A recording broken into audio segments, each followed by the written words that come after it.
Today's episode, we discuss mentoring as a must-have for law firm growth with Allise Camazine and Amy Hogensen.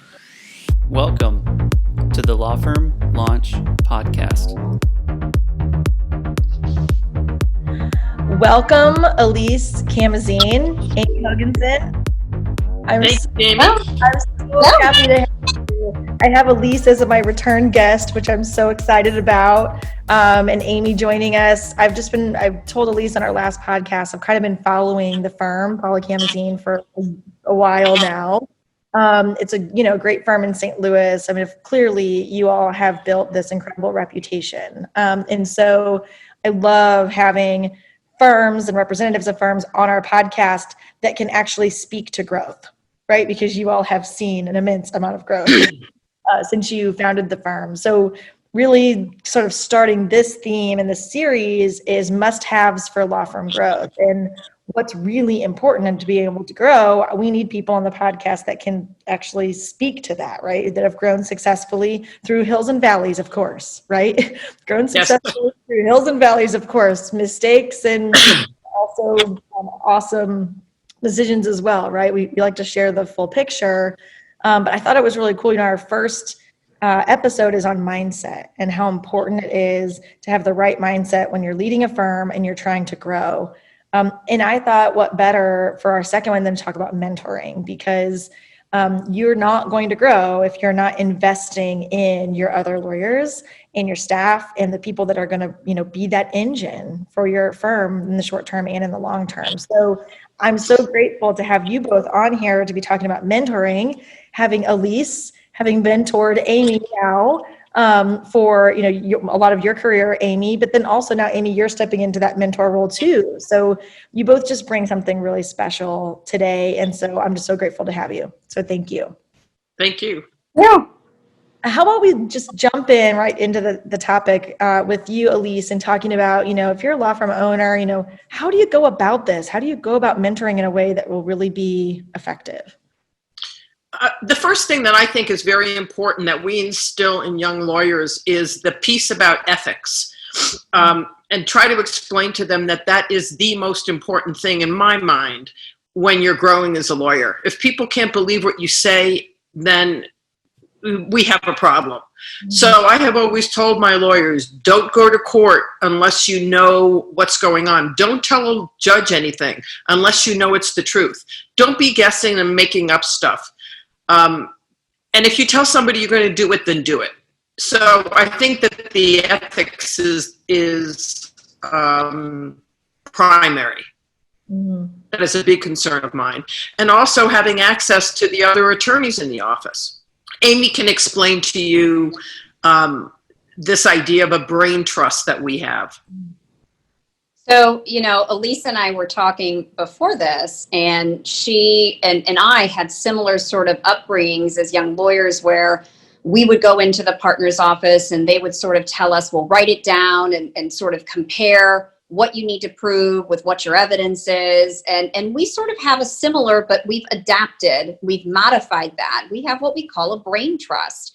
So the brain trust is sending an email, maybe even a question in a meeting when we do our department meetings, asking, hey, I'm struggling with this issue, or what would you do? So it might even be a complicated jurisdiction issue, right? So somebody lives in California, somebody lives in Florida, somebody lived here, but both people don't live here. And so how do we handle that? And the brain trust is everybody tries their best to weigh in on that issue to help guide typically the young lawyers, but not always. Allise and I are jumping into that brain trust just as often as the young lawyers are that might really need to know the answer to the question. We're looking for the same kind of advice. So it's having an ability to ask a question, not feel stupid, feel protected, feel safe, and get an answer from those that you're working with. The interesting thing is when we send an email out, the subject line is called brain trust. Mm-hmm. And it goes to all the lawyers in the department, the associates and the partners. And somebody may get 2 or 3 different answers. And then we have to, among us, try to figure out, well, what is the best answer? Or this, you could do it this way, you could do it this way. And I can tell you, with 11 people in our department, you're always going to get more than one answer. Right. And a different way of looking at things. You are not telling me that 11 different lawyers would have 11 different opinions, are you? Oh, yes. Yes. We had this just yesterday about a discovery subpoena issue, and I fell into one camp and some of the other lawyers fell into a different camp or decision making, and it got remedied, but it was very interesting, everybody's point of view, and people explained it. And then sometimes I'm sitting there thinking, oh, I get that, maybe I didn't think of it that way, or I've said things and people are like, oh, I didn't know that, I didn't think of it that way. What I love about what you've recommend or what you've sort of brought to light here is that oftentimes I think people always think of mentoring as a one-to-one relationship and as an administrative responsibility and even burden sometimes, some senses, like, oh, this is a requirement, I have to be doing this. And I love that you're sort of suggesting, what if mentorship was this group activity, right? And certainly there's one-to-one mentorship as well, right? I mean that obviously is a thing, but I love that idea, the brain trust of like, take this kind of mentoring and don't have just one person's opinion, but how do we involve like several different perspectives and ways about going about things or assessing a particular details of a case, and let an associate learn through that too. That very process of disagreement and how we come to a conclusion is also a wonderful learning experience. So that's fabulous. Another thing that we do, we just got an email. We have different lawyers doing different things with the associates. Amy has, meets with them. She has coffee with them. She has meetings with them as a group. Well, the other thing that we've done is we've now decided, okay, I was working with Associate A, now I'm going to work with Associate B, so that the associates can see all the different ways of trying a case, doing depositions, because as you know, there's 11 of us and we don't all try cases the same. We don't do depositions the same. We have different feelings about how they should be done. So what we try to do is we assign an associate to every case, and that associate will then on as they go along. And in addition, we try to get them to take part of the depositions in the case. If the case goes to trial, while they're with us in the courtroom, we try to get them to do a witness here or a witness there so that they can get up to speed on how to do that. Sure. Yeah, that makes a lot of sense. So tell me about just thinking through in light of this topic of law firm growth, must-haves for law firm growth. Answer that question of like, why is mentoring so important for law firms to be able to grow? Like, give that compelling case to the law firm owners out there that are struggling to really make the time to invest in something like mentoring. Well, so I would say this. I would say that people still come to our law firm because of Allise Camazine and because of the way that she tries cases, because of the way that she works, because of her ethics, because of her being prepared, because of who she is, that she's a caring, compassionate advocate. And if you don't teach that to the next generation and invest in them, people need to start coming to the firm, not just because Allise Camazine's there, but because Amy Hogensen's there. Right. And then eventually because our associates are there. It's investing in them to become the next person. So it means, and Allise and I talked about this, being willing to spend time with them, not just brain trust time, but one-on-one time with them.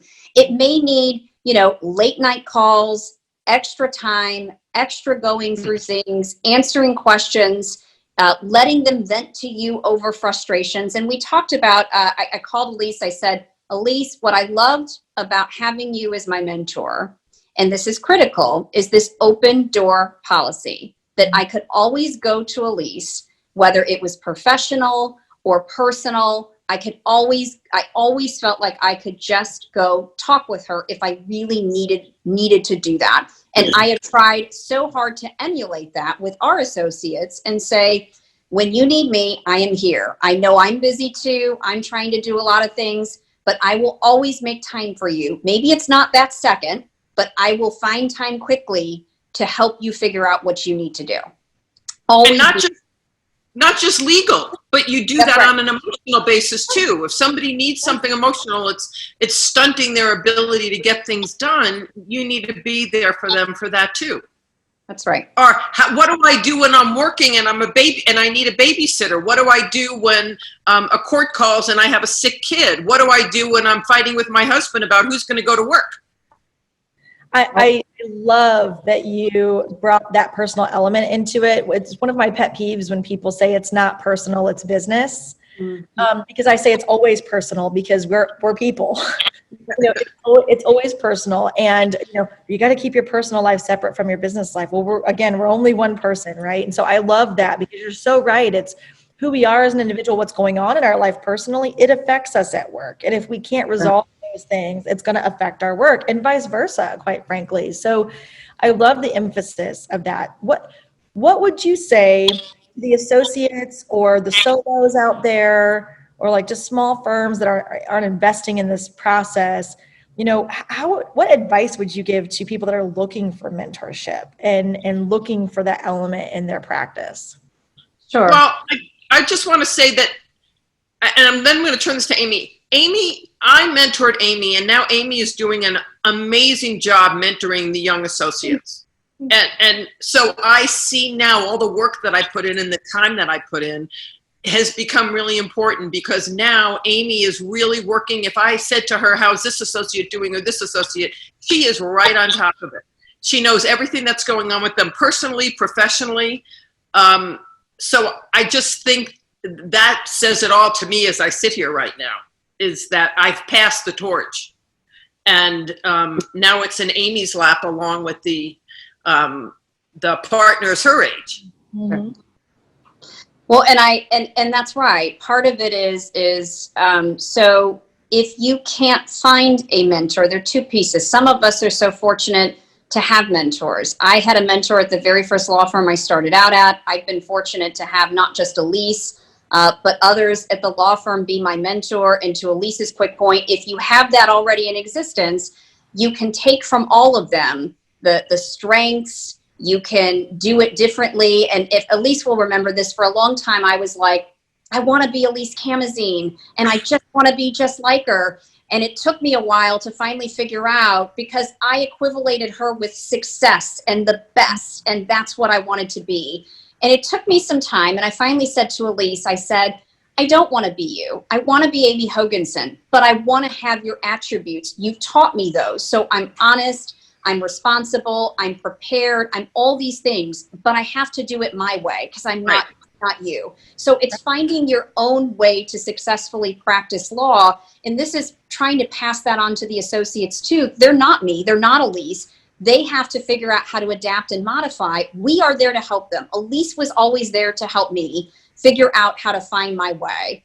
So if you're fortunate to have somebody at your firm, it's fantastic. I would say not just go to one person. I would look to other people, because everybody practices in a different way.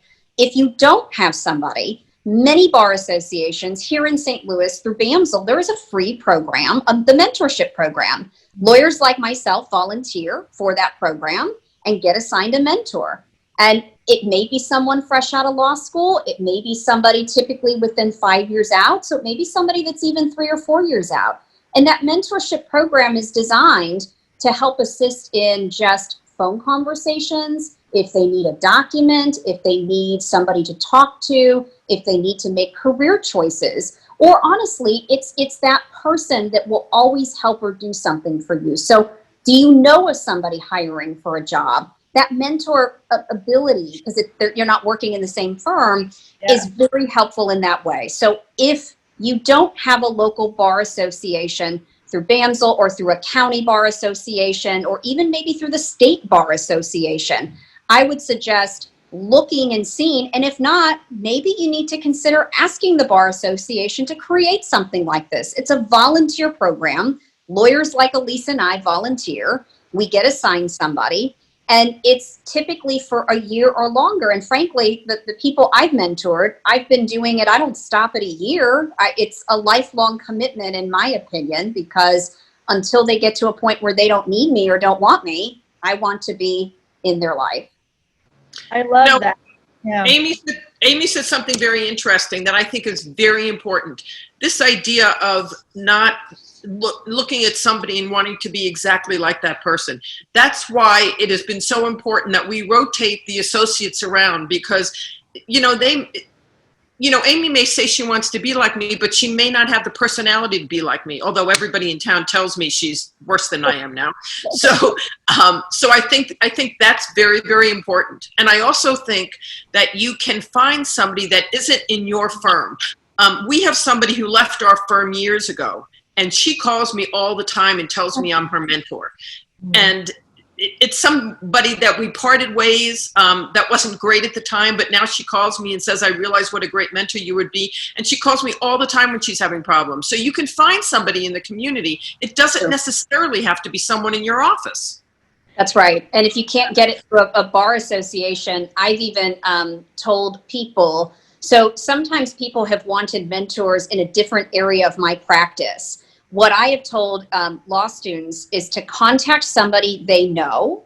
It might even be through your law school, and see if there's someone. So if somebody calls me and says, will you talk to this, law student coming to SLU? She might want to do family law. Do you know how often, I get lawyers are busy, but for the most part, I really think truly lawyers say they're willing to do that. And you have an opportunity to develop a potential mentorship issue there. So if you don't have something already in existence, to Allise's point, you can seek it out.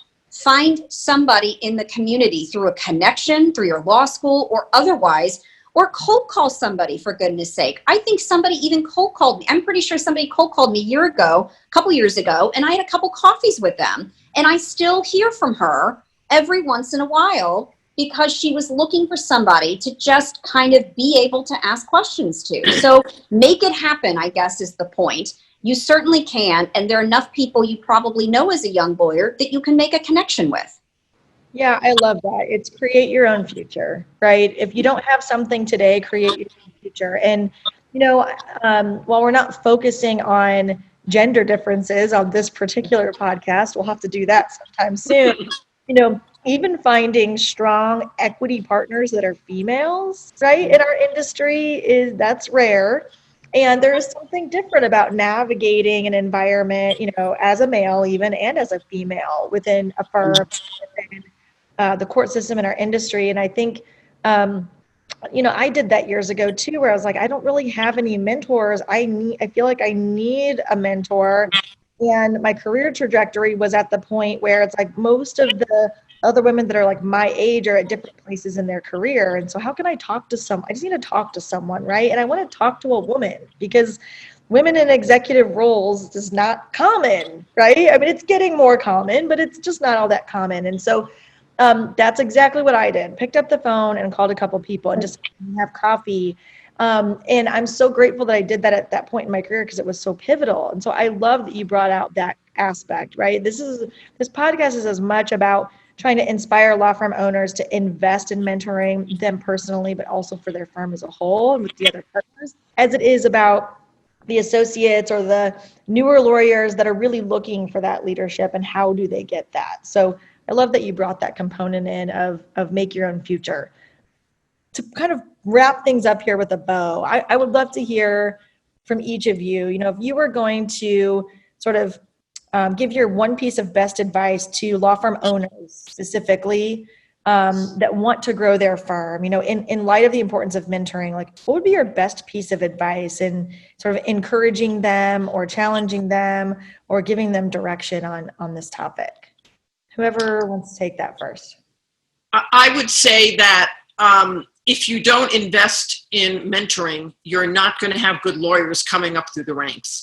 And some mentoring is as simple as one lawyer in our office told me that the best way they learned to mentor, they learned from me as a mentor, was to sit in my office and listen to me on the phone call with clients and lawyers all day long. Some of it doesn't take long, some of it does. But as an owner, you have to spend that time.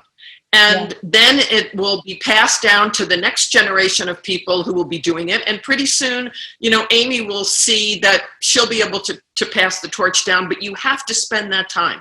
And I would say that ethics and preparation are the two things that business owners need to make sure that their associates can do well. And they can't do that well without preparation and without your input. That's great. Great. Amy, how about you? Sure. I would say to even small shops, try and establish some kind of program and set expectations. So assign an associate. If you're a two-man shop, assign an associate to one person primarily, that's the person they go to. It's really key if you can sort of filter everything one direction. So when Allise was in charge of our department, I mean, she really was the person to go to.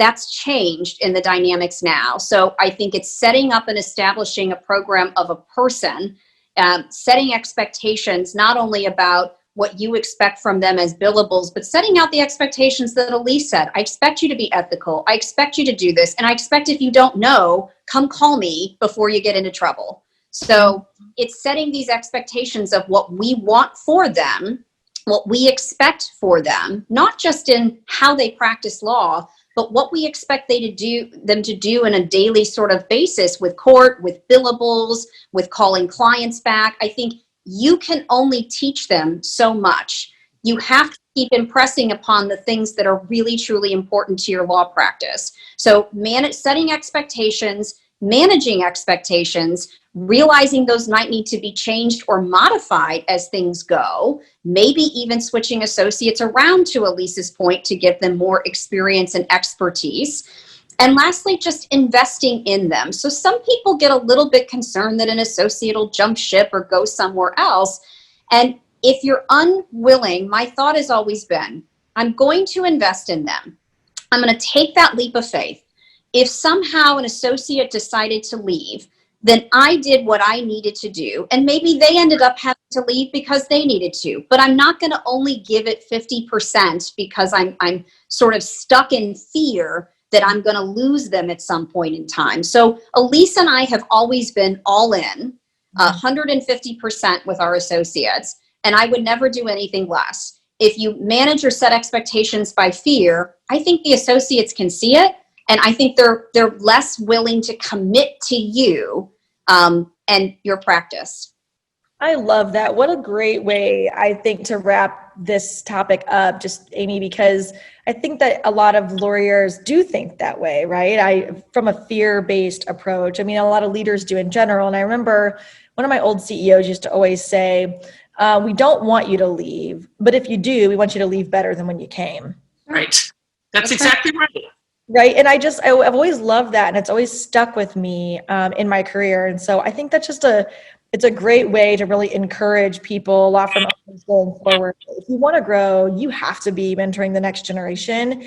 And really, what do you have to lose? You have really everything to gain, whether it's inside your firm or in the industry as a whole, or with you as a person and a leader. So thank you. Make your own future. I love that.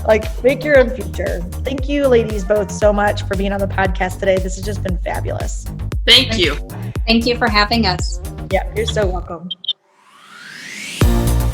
Thanks for tuning in today. Be sure to hit subscribe or go to legalbackoffice.com for more info.